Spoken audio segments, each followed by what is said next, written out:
How do you even make money flipping a house? We've all heard about massive success stories, and yes, about also massive money losses with people flipping or fixing up houses and selling them. I do think that shows like HGTV, Flip or Flop, A&E's Flipping Vegas, and similar types of shows do make it look so easy. After 18 years working with flippers and flipping many houses of my own over the years, I have seen it all. Hi, I'm Alisha Collins with RE/MAX The Group and the Alisha Collins Real Estate Team.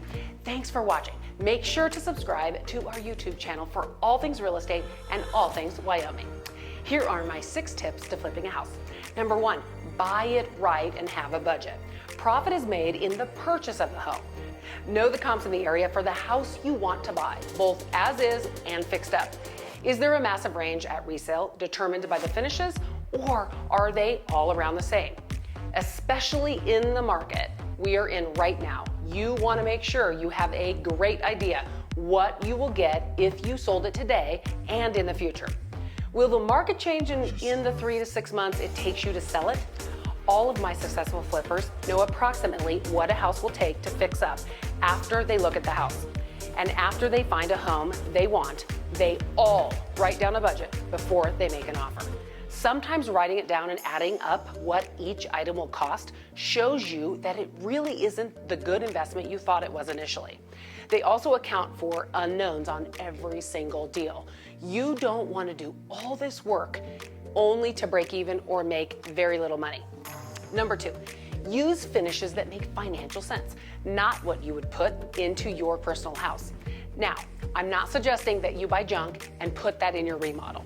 You are making a name for yourself as a flipper with every single home you fix up. There are things that I spend a little more money on every time we fix a house, but I don't buy high-end everything. I had a flipper that moved here from a high-end golf resort area on the East Coast. I will never forget the first time she flipped a house here and bought a $3,500 refrigerator. She learned that you can buy something nice without spending $3,500. What are finishes that look high-end but aren't? Lots of extra, such as tile instead of linoleum. Lots of tile, inexpensive tile options exist.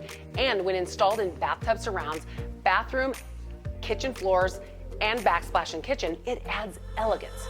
Stainless steel appliances. Appliances can be bought in a suite of appliances and add elegance. There are lots of other ideas as well. Reach out to us and we would love to tell you which products we love using in our flips. Number 3, plan your time. I can tell you that every single one of us tells ourselves and others we will be done in 3 months, and then 9 months later, we are still working on that house. This really cuts into your profit.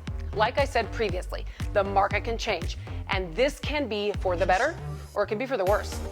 I always suggest writing out your weekly goals, such as what you are going to get done every week and a couple of extra things you could do if you get those priority items done. This has really helped my husband and I get the homes done on time. Number 4, stage it before you sell it. Here is my real estate agent and inner decorator coming out. Okay, let's be honest. I'm really not a professional stager or a decorator, but I can stage a house when needed, and it looks pretty darn good for not being a professional. Side note, at the Alisha Collins Real Estate Team, we provide staging for our listings at no additional fee, and it helps.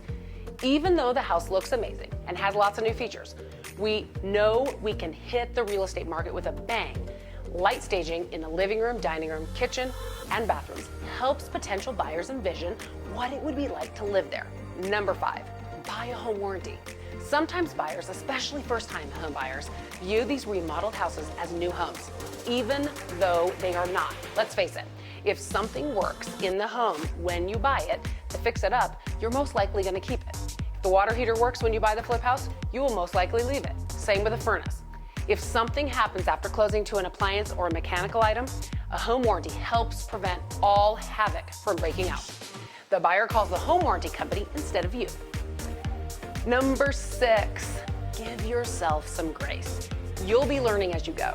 Like the $3,500 refrigerator, that only happened once. There will be other things you will use that buyers don't like, and you will hear about it, and you'll never use it again. Another example, a flipper put a laundry room in the dining area, and it turned out horrible. So he moved it. It cost over $2,500 to put it in there and then move it. Another costly mistake. But now that flipper will plan the layout better and will do more measuring before they act. We would love to help you with all of your investing needs. Remember, we work in this market every day, and we would love to assist you as well. Please reach out to us and we will schedule an appointment.